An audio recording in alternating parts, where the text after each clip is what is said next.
Hello students, स्वागत है आपका एमसीएस क्लासेस में। हमारी इंटरप्रेन्योरशिप की आंसर राइटिंग क्लास चल रही है और आज हमारा लेक्चर नंबर 7 है। ठीक है, जिसमें हम लोग आज हमारा टॉपिक क्या है, भारत में उद्यमिता का विकास, स्टार्टअप, मेक इट इंडिया। ठीक है, लास्ट टॉपिक है हमारा इस यूनिट का, भारत में उद्यमिता का विकास, startup, make in India. Bharat में उद्यमिता विकास को बढ़ावा देने वाले संस्थान कौन कौन से। आज हम लोग देखेंगे भारत में उद्यमिता का विकास और उद्यमिता विकास को बढ़ावा देने वाले संस्थान। जो लास्ट लेक्चर आएगा इस यूनिट का वो आएगा स्टार्टअप इंडिया और मेक इन इंडिया का आएगा। चलिए आज के क्वेश्चन देख लेते हैं। सबसे पहला क्वेश्चन है, उद्यमिता विकास क्या है, इसकी प्रमुख विशेषताओं का वर्णन करें। तो उद्यमिता विकास, यदि हम एक लाइन में, 2 लाइन में इसको आपको डिफाइन करना है, इसके पश्चात 6 से 8 लाइनों में इसकी विशेषता लिखना है। तो सबसे पहले आप हेडिंग डालेंगे क्या, उद्यमिता विकास, और इसी के पश्चात आप क्या लिखेंगे, आंसर लिखना स्टार्ट कर देंगे। तो इसका क्या, इसकी डेफिनेशन क्या होती है। तो उद्यमिता विकास व्यक्ति एवं सामूहिक, ठीक है, व्यक्ति एवं सामूहिक क्षेत्रों के, व्यक्ति या सामूहिक क्षेत्र या सरकारी प्रयासों के माध्यम से जब उद्यमिता का, किसका, उद्यमिता का विकास किया जाता है, उसे क्या कहा जाता है, उद्यमिता विकास। या मैं ये बोलूं, जिसके द्वारा किसी व्यक्ति के अंदर, जिसके द्वारा या वो सरकारी क्रियाएं होंगी या निजी क्रियाएं होंगी या प्रशिक्षण संस्थान होंगे, उनके माध्यम से व्यक्ति में उद्यमिता की वृत्ति का विकास किया जाता है, वही क्या कहलाता है, उद्यमिता विकास कहलाता है। और यह किसके पर्याय माना जाता है, मानव संसाधन विकास के पर्याय माना जाता है। किसके, मानव संसाधन विकास के पर्याय माना जाता है क्या, उद्यमिता विकास। चलिए अब इसकी विशेषताएं देख लेते हैं, इसकी विशेषता होती क्या है।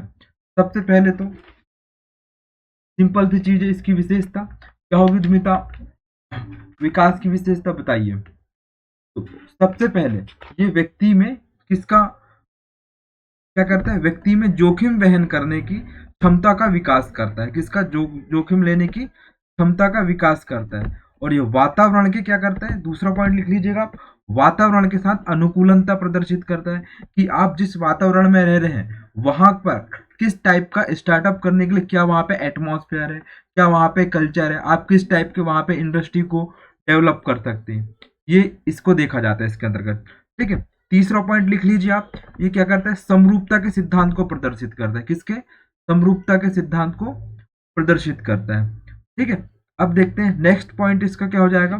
तो ऐसे आप इसके कितने, 5-6 पॉइंट लिखने हैं इसके, किसके, उद्यमिता विकास के। ठीक है, आई होप आपको चीजें यहाँ पर क्लियर हुई होंगी। ठीक है, अब देखिए, अब यहाँ पे 4-5 पॉइंट आपने लिखे, अब इसके पश्चात आपको क्या लिखना पड़ेगा, यहाँ पे निष्कर्ष लिखना पड़ेगा। क्या, निष्कर्ष लिखना पड़ेगा।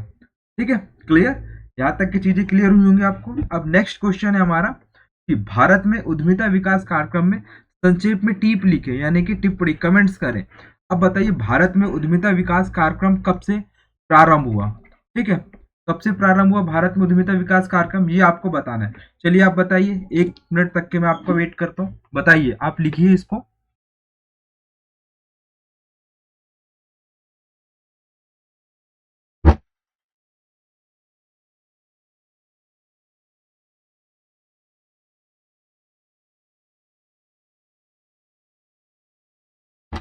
चलिए बताइए क्या होगा इसका आंसर। तो भारत में उद्यमिता विकास कार्यक्रम, आपने सुना होगा, सुना क्या, हमारी हिस्ट्री ही है कि 16वीं शताब्दी में ईस्ट इंडिया कंपनी ने भारतीय क्षेत्र में प्रवेश किया। ठीक है, और कंपनी के आगमन के पश्चात ही समाज के विभिन्न वर्गों एवं व्यवसायियों में क्या, उद्यमी वातावरण का क्या हुआ, उद्यमी वातावरण के प्रति उनमें चेतना जागृत हुई। ठीक है, ये आपको इंट्रो लिखना है कि 16वीं शताब्दी में ब्रिटिश ईस्ट इंडिया कंपनी का भारत में प्रवेश हुआ और भारतीय क्षेत्र में यहाँ के लोगों में किसकी चेतना जागृत हुई, उद्यमी की चेतना जागृत हुई। लेकिन हम लोग प्राचीन काल से ही क्या थे, उद्यमी थे। क्यों थे, क्योंकि आपने सुना होगा हड़प्पा कालीन सभ्यता हमारी व्यापार आधारित सभ्यता थी हमारी। ठीक है, जो अर्थव्यवस्था थी हड़प्पा काल की, वो व्यापार आधारित अर्थव्यवस्था थी। और व्यापार का अर्थ क्या होता है, आप में उद्यमिता के क्या होंगे, क्वालिटीज विद्यमान होंगी। ठीक है, तो आप एक एक इंट्रो कहाँ से लिख सकते हैं, प्राचीन भारत से भी लिख सकते हैं और एक 16वीं शताब्दी से भी लिख सकते हैं, यदि आधुनिक संदर्भ में हम लोग बात करें, यानी कि मॉडर्न एरा की बात करें हम लोग तो। ठीक है, इसके पश्चात देखिए, सबसे प्रथम प्रयास कब हुआ? तो ये क्या हुआ, आपने इंट्रो लिखा। अब इंट्रो लिखने के पश्चात आप लिखेंगे प्रयास या कार्यक्रम में संक्षेप में। तो सबसे पहले 1948 में स्वतंत्र भारत की सबसे पहली क्या आई, औद्योगिक नीति आई। इसमें क्या, इस नीति का उद्देश्य क्या था कि आधारभूत उद्योगों की स्थापना एवं जो हमारे जो बेसिक इंफ्रास्ट्रक्चर होंगी उनकी इंडस्ट्रीज को स्टेब्लिश करेंगे। साथ ही जो हमारे प्राइवेट इंटरप्रेन्योर है या फिर निजी उद्यमी है उनके लिए ऐसे अनेक क्षेत्र या एरियाज डेवलप किए गए जिनके माध्यम से वो अपने उद्योग को क्या कर सकते थे, स्टेब्लिश कर सकते थे। ये एक लिखेंगे आप, ठीक है। इसके पश्चात बहुत सारी ऐसी क्या चली, नीतियां चली हैं जिसके माध्यम से भारत में उद्यमिता का क्या हुआ, विकास हुआ, ठीक है। फिर आपने सुना होगा कि मानव संसाधन विकास मंत्रालय बना 1985 में। फिर 2014 में क्या बना, 2014 में कौशल विकास मंत्रालय बना, आपने सुना होगा। ये सब किस में आते हैं, उद्यमिता विकास कार्यक्रम के अंतर्गत आते हैं। फिर इसमें व्यावसायिक शिक्षा को भी आप ऐड कर लीजिएगा, ठीक है। ये क्या हो जाते हैं, भारत में उद्यमिता विकास कार्यक्रम के ऊपर एक संक्षेप में टीप लिखते हैं, ठीक है। टीप का ये आंसर हुआ। तो सबसे पहले इंट्रो के पश्चात 1948 की औद्योगिक नीति।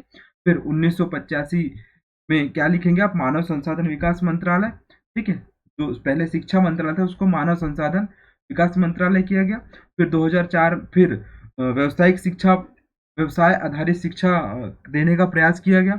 उसके पश्चात फिर क्या, 2014 में कौशल विकास मंत्रालय। इस प्रकार हमारे यहाँ उद्यमिता विकास कार्यक्रम के लिए उद्यमिता विकास कार्यक्रम संचालित किए जा रहे हैं, ठीक है। ये हो जाएगा कि आपका इस उत्तर का आंसर 7 मार्कर में, ठीक है। कट टू कट आपको कंटेंट लिखना है, जैसे कि आपको ज्ञात होगा कि हमारी आंसर राइटिंग का फॉर्मूला क्या है।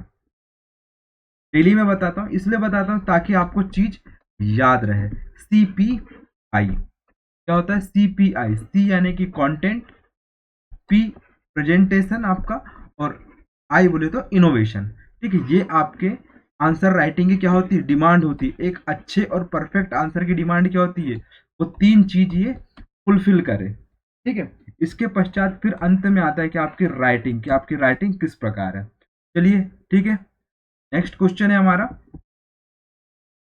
भारत में उद्यमिता विकास को बढ़ावा देने के लिए कौन कौन से संस्थान कार्यरत हैं।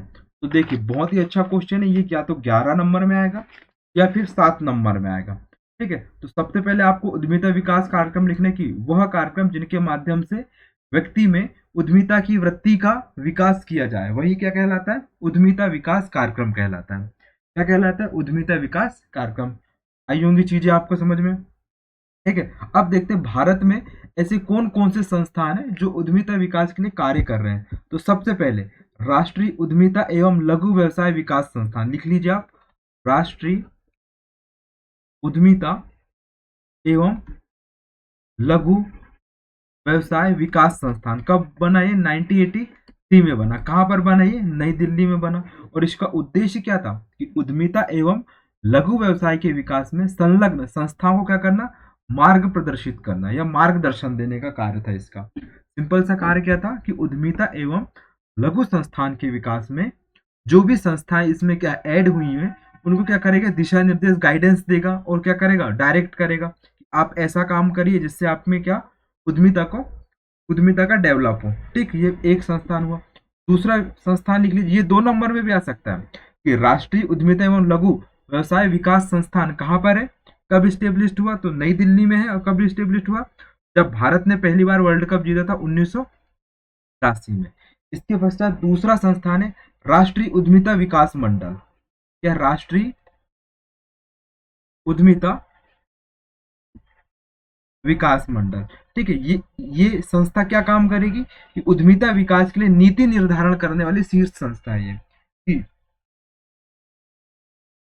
क्या करेगी, उद्यमिता विकास के लिए जो भी नीति बनेगी उसका क्या करेगी, ये निर्धारण करेगी। कौन सी संस्था, राष्ट्रीय उद्यमिता विकास मंडल। जैसे इसके नाम से ही आपको परिलक्षित हो रहा है कि वो मंडल है, मंडल यानी कि नीति निर्माण का कार्य करेगी। तीसरी संस्था का नाम लिख लीजिए आप, भारतीय उद्यमिता विकास संस्थान, भारतीय उद्यमिता विकास संस्थान। गैस करिए इसका हेडक्वार्टर कहां पर होगा, गुजरात, अहमदाबाद में होगा, क्योंकि सर्वाधिक उद्यमी कहां पर मिलेंगे आपको, गुजरात में मिलेंगे, ठीक है। इसका उद्देश्य क्या है, तो अल्प विकसित राज्यों में उद्यम वृत्ति विकास कार्यक्रम चलाना एवं कार्य योजना को क्या करना, प्रारंभ करना, इसका उद्देश्य। किसका, भारतीय उद्यम विकास संस्थान कहाँ पर है ये? अहमदाबाद गुजरात में है। ये भी आईएमपी, ये भी पूछा गया है, ठीक है, पेपर में। राजस्थान का मैंने पेपर देखा था तो वहां पे ये क्वेश्चन आए हुए हैं, ठीक है। इसके पश्चात देखिए अगला नेक्स्ट संस्थान है अखिल भारतीय हस्तशिल्प बोर्ड। अखिल भारतीय हस्तशिल्प बोर्ड, ये कहाँ पर होगा? इसका हेडक्वार्टर नई दिल्ली में होगा। और इसका उद्देश्य क्या है? हस्तशिल्प उद्योगों का क्या करना? विकास करना, और विकास हेतु हस्तशिल्पियों का प्रशिक्षण प्रदान करना। जैसे आपने सुना होगा अभी प्रधानमंत्री विश्वकर्मा योजना चली है, ठीक है। 18 श्रेणियों में शिल्पकारों को क्या करेगा? वो प्रशिक्षण प्रदान करेगा। प्रशिक्षण के साथ साथ उनको कुछ पैसे भी देगा, स्टाइपेंड भी देगा, ठीक है। चलिए पांचवा जो हमारा संस्थान देख लेते हैं क्या है। पांचवा संस्थान है राष्ट्रीय वाणिज्यिक एवं सहकारी बैंक। राष्ट्रीय वाणिज्यिक एवं सहकारी बैंक, आपने सुना होगा प्रत्येक बैंक, प्रत्येक जिले में एक जिला सहकारी बैंक होता है जिसका काम क्या होता है? ऋण प्रदान करना। किसके लिए? उद्यम स्थापित करने के लिए क्या करता है? वो ऋण प्रदान करता है, ठीक है। और कृषि क्षेत्र में भी वो ऋण प्रदान करता है। छठवा संस्था है खादी एवं ग्रामोद्योग आयोग। खादी एवं ग्रामोद्योग आयोग कब बना? 1956 में बना। अब इसका उद्देश्य क्या है? खादी एवं ग्रामीण क्षेत्रों में उद्योग की स्थापना के लिए क्या करना? कार्य करना, या उद्योगों के विकास के लिए ये कार्य करती है। ये संस्था कौन सी? खादी एवं ग्रामोद्योग आयोग कब बना? 1956 में बना। इसके पश्चात सातवां पॉइंट लिख लीजिए आप, राष्ट्रीय लघु उद्योग विस्तार प्रशिक्षण संस्थान। राष्ट्रीय लघु उद्योग विस्तार प्रशिक्षण संस्थान कब बना? 1960 में। ये भी बहुत आईएमपी है। कहां पर इसका हेडक्वार्टर? हैदराबाद में। और उद्देश्य क्या है? लघु उद्यमियों एवं प्रबंधकों को प्रशिक्षण प्रशिक्षण पाठ्यक्रम का संचालन करना, कि वह किस प्रकार का प्रशिक्षण लेंगे, ठीक है। और उस प्रशिक्षण में क्या क्या चीज रखेंगे, कि मतलब उसका सिलेबस क्या होगा, और उस सिलेबस के आधार पर ही क्या करेंगे? वो ट्रेनिंग देने का कार्य करेंगे। किनको? लघु उद्योग, लघु उद्यमियों को, ठीक है। आठवां संस्थान है इसका उद्योगों को बढ़ावा देने के लिए, उद्यमी को बढ़ावा देने के लिए अखिल भारतीय लघु उद्योग बोर्ड। अखिल भारतीय लघु उद्योग बोर्ड कब बना? 1954 में बना। और इसका उद्देश्य क्या था? कि लघु उद्योग की स्थापना के लिए नीति एवं कार्यक्रमों का क्या करना? निर्धारण करना, क्या था इसका उद्देश्य था, ठीक है। इसके पश्चात नौवां संस्थान है हमारा जिला उद्योग केंद्र। आपने सुना होगा प्रत्येक जिला में उद्योग की स्थापना के लिए किन की स्थापना की जाती है? जिला उद्योग केंद्र की स्थापना की जाती है। और ये कॉन्सेप्ट कब से चल रहा है? 1977 से, ठीक है। कब से? 1977 से, ठीक है। फिर 10वां संस्थान है अखिल क्या है? आविष्कार संवर्धन बोर्ड। कौन सा है? आविष्कार संवर्धन बोर्ड कब बना? 1960 में बना। इसका उद्देश्य क्या है? कारीगरों, शिल्पियों एवं तकनीशियनों को नए नए आविष्कार के लिए प्रोत्साहित करना, ठीक है। यानी कि एक क्या बोल सकते हैं हम लोग, कि वैज्ञानिक अप्रोच को बढ़ावा देना, साइंटिफिक अप्रोच को बढ़ावा देने के लिए यह कार्य करती। क्या? आविष्कार संवर्धन बोर्ड कब बना था? 1960 में। एक बार फिर से देख लीजिए कौन कौन से संस्थान कार्य कर रहे हैं, बहुत ही आईएमपी पेपर की दृष्टि से। भारतीय उद्यमिता एवं लघु व्यवसाय संस्थान, ठीक है। राष्ट्रीय उद्यमिता विकास मंडल, भारतीय उद्यमिता विकास संस्थान अहमदाबाद, अखिल भारतीय हस्तशिल्प बोर्ड, ठीक है। कौन सा? अखिल भारतीय हस्तशिल्प बोर्ड, ठीक है। चौथा, पांचवा क्या है?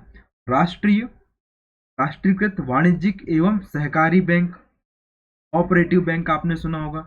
इसके पश्चात खादी एवं ग्रामोद्योग आयोग 1956 में बना। सातवां लिख लीजिए इसमें, राष्ट्रीय लघु उद्योग विस्तार प्रशिक्षण संस्थान 1960। कहाँ पर है हेडक्वार्टर इसका? हैदराबाद में। कहाँ पर है?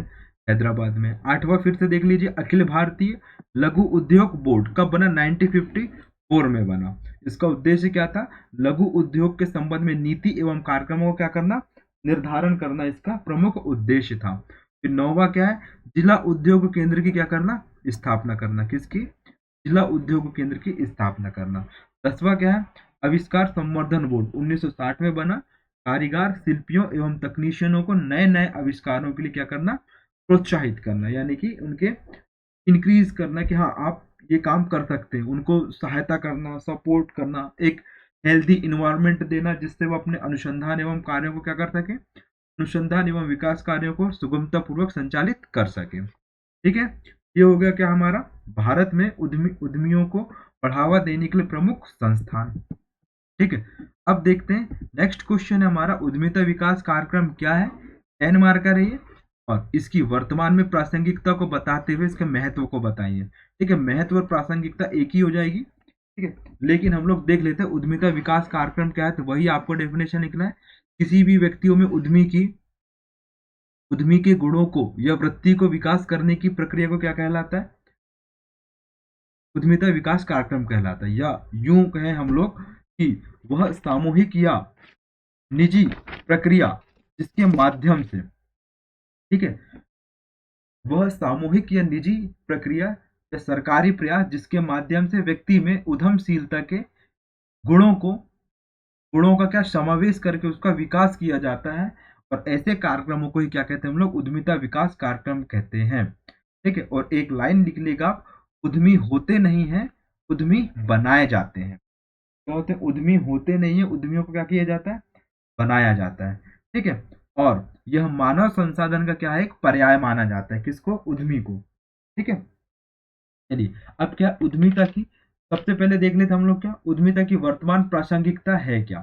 ठीक है, सबसे पहले तो देश का चहुमुखी विकास होता है इसके माध्यम से। ठीक है, शिक्षण प्रशिक्षण को नियोजित किया जाता है। जब आप 4-5 लाइन में ये सब डेफिनेशन लिख लेंगे इसका, कि कार्यक्रम है क्या, किस प्रकार भारत में, भारत का तो यहाँ पूछा नहीं है, भारत का लिखना नहीं है, बस आपको सिंपल सा क्या बताना है कि उद्यमिता विकास कार्यक्रम है क्या और उद्यमी क्या कहलाता है। ठीक है, 5 लाइन में आप लिख लेंगे। ठीक है, इसके पश्चात आपका जो नेक्स्ट क्वेश्चन है इसमें, मतलब जो नेक्स्ट पैरा है कि प्रासंगिकता को बताइए, तो आप ऐसे 5, 6, 7, 8 पॉइंट बताएंगे प्रासंगिकता है क्या। तो सबसे पहले उद्यमियों में कौशल की वृद्धि करते हैं, कौशलता यानी कि स्किल को डेवलप करता है। ठीक है, इसके पश्चात नवीन परियोजनाओं के निर्माण में सहायक है, प्रासंगिकता है ना इसकी, नवीन परियोजनाएं बन, जैसे startup India, stand up India, make in India, made in India. ठीक है, गरीबी उन्मूलन में सहायक है ये। अब भारत के युवा क्या बन रहे हैं, रोजगार लेने की अपेक्षा रोजगार देने वाले लोग बन रहे हैं। क्या बन रहे हैं, रोजगार लेने की अपेक्षा रोजगार देने वाले बन रहे हैं। ठीक है, विकास एवं अनुसंधान कार्यों को बढ़ावा देता है, इसकी प्रासंगिकता ही है ये, क्या विकास एवं अनुसंधान कार्यों को बढ़ावा देता है। सामाजिक उत्तरदायित्व की भावना डेवलप करता है प्रत्येक व्यक्ति में। ठीक है, इसके सामाजिक उत्तरदायित्व, प्रत्येक उद्यमी का एक एम होता है कि वह अपने विकास के साथ साथ अपने परिवार, ठीक है, और उस परिवार के साथ साथ वो अपने ग्राहकों को किस प्रकार वो अपनी सर्विस प्रोवाइड करे। ठीक है, ये क्या होता है, उस पर रिस्पॉन्सिबिलिटी होती है। उसके पश्चात शिक्षण प्रशिक्षण को क्या करता है, नियोजित करता है ये। ठीक है, ये हो गई क्या इसकी वर्तमान प्रासंगिकता। ये अब नेक्स्ट पेज में पहुंच गया आपका। ठीक है, 8-9 पॉइंट आपने लिख चुके हैं। अब नेक्स्ट पेज में जब जाएंगे तो बताएंगे उद्यमिता विकास कार्यक्रम का महत्व क्या है। महत्व क्या है, सबसे पहले तो कि ये उद्यमिता के गुणों को विकास करता है। ठीक है, जो प्रासंगिकता है वही इसके क्या हो जाएंगे, महत्व हो जाएंगे। क्या पता किसने ये क्वेश्चन डिजाइन किया है, लेकिन ठीक है, जहां से मुझे क्वेश्चन मिला है ये वही का ही क्वेश्चन है। चलिए, ठीक है, अब देखेंगे हम लोग क्या इसका महत्व क्या है। उद्यमिता के गुणों का विकास करना, गरीबी बेरोजगारी की समस्या का निदान करना, संतुलित क्षेत्रीय विकास को क्या करना, बढ़ावा देना, सामाजिक तनाव में कमी लाना, उपलब्ध संसाधनों का सुगमता पूर्वक क्या करना, उपयोग करना। ठीक है, नवीन उपक्रमों की स्थापना करना, पूंजी निर्माण में सहायता करना, और परियोजना एवं उत्पादन के चयन में भागीदार बनाना। ये क्या हो जाएंगे, इसके क्या हो जाएंगे, ये महत्व हो जाएंगे। और इन्हीं महत्व को का एक क्या लिखना है आपको, 4-5 लाइन का निष्कर्ष लिखना है, जो आपका निष्कर्ष कैसा होगा, ऑप्टिमिस्टिक टाइप का होगा। ठीक है, हर क्वेश्चन का मैं आपको कंक्लूजन नहीं बता सकता हूँ, लेकिन हाँ इतना बता सकता हूँ कि आपका कंक्लूजन कैसा होना चाहिए। इन्हीं में से 1-2 पॉइंट निकाल के आप निष्कर्ष में लिख सकते हैं, जिससे चेक करने वाले को ये समझ में आए कि ये लिख रहा है और बहुत अच्छा लिख रहा है। ठीक है, ये क्या होगा, ये हमारे उद्यमिता विकास से संबंधित प्रमुख क्वेश्चन। अब देखते हैं, अब भारत में उद्यमिता विकास की प्रमुख उपलब्धियां कौन कौन सी रही हैं, तो लिख लीजिए आप। ये क्वेश्चन मैंने नहीं डाला, लेकिन आप लिखते चलिए। तो सबसे पहली उपलब्धि क्या हुई, भारत में तीव्र औद्योगिकरण हुआ। यदि हम लोग स्वतंत्रता के पश्चात देखें तो आज हमारी औद्योगिकरण की प्रक्रिया में हम लोग सबसे आगे हैं। नवीन उपक्रमों की स्थापना हुई है। ठीक है, क्या नवीन उपक्रमों जैसे भेल गेल, ये सब सुना होगा आपने। परियोजनाओं का सही से क्या हुआ है, क्रियान्वयन हुआ है। जो भी हमने परियोजनाएं बनाई हैं उद्योग या उद्यमी से संबंधित, उन योजनाओं को क्या हुआ है, सही तरीके से क्रियान्वयन हुआ है। फिर क्या है, संतुलित क्षेत्रीय विकास हुआ है कि अब वर्तमान में देखिए आप बिहार, महाराष्ट्र, उत्तर प्रदेश में उतना अंतर नहीं रहा है उद्योग की स्थापना को लेकर के। ठीक है, बेरोजगारी की समस्या समाधान हुई है। ठीक है, गरीबी की समस्या का समाधान हुआ है। वर्तमान में हमारी गरीबी कितनी, 8.45%। मैंने आपको करंट अफेयर में पढ़ा था, NCAER की रिपोर्ट के हिसाब से भारत में कितनी गरीबी है, 8.45, और नीति आयोग के अनुसार कितनी, 14.45 गरीबी बची भारत में। ठीक है, उद्यमिता प्रशिक्षण, क्या उद्यमिता शिक्षण एवं प्रशिक्षण संस्थानों की स्थापना हुई है। तरह तरह के हम लोगों ने किसकी स्थापना करें, उद्यमिता प्रशिक्षण केंद्रों की स्थापना करें। ठीक है, फिर क्या, बाजार का लगातार विस्तार हुआ है। जो हमारी इकोनॉमी बढ़ रही है, लगातार बढ़ रही है, किसके कारण, उद्यमिता विकास के कारण। इसके पश्चात लिख लीजिए आप नेक्स्ट पॉइंट, आर्थिक सत्ता का विकेंद्रीकरण हुआ। आज यहाँ पे औद्योगिक घराने के साथ साथ सामान्य लोग भी अपने उद्योग क्या कर रहे हैं, स्थापना कर रहे हैं। ठीक, क्लियर। ये क्या हुआ, हमारे भारत में उद्यमिता विकास कार्यक्रम की उपलब्धियां।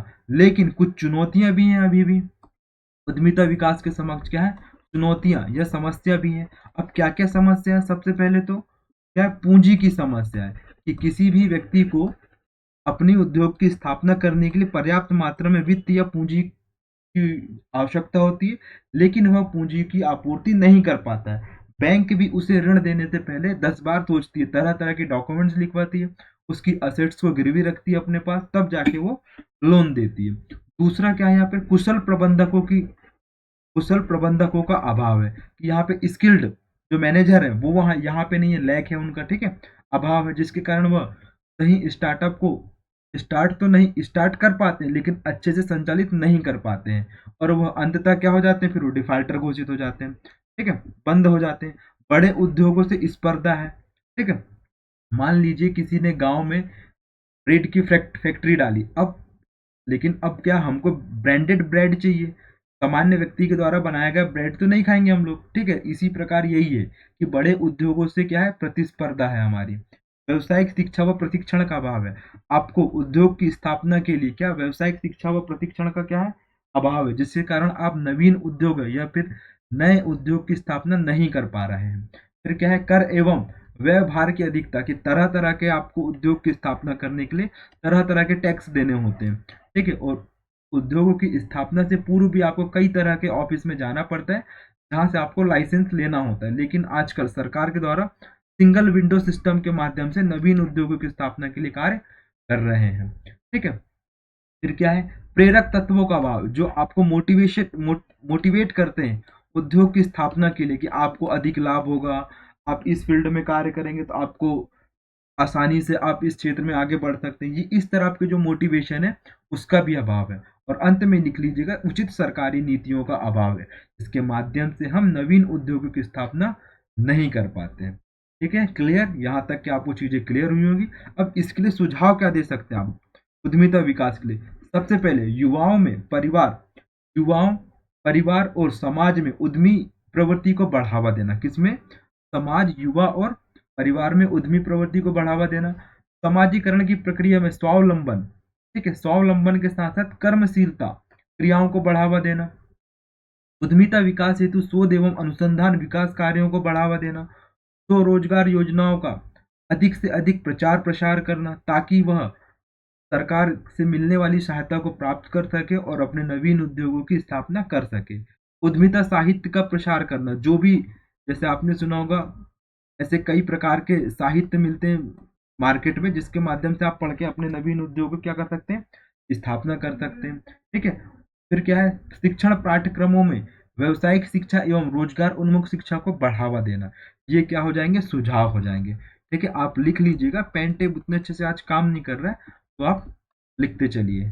ठीक है, और जहां भी आपको समझ में नहीं आ रहा है चीजें आप बता सकते हैं कि सर यहाँ पे दिक्कत है। ठीक, और अब हमारा लास्ट लेक्चर आएगा स्टार्टअप इंडिया और मेक इन इंडिया। ठीक है, यहाँ तक की चीजें आपको क्लियर हुई होंगी। ठीक है, थैंक यू फॉर वॉचिंग।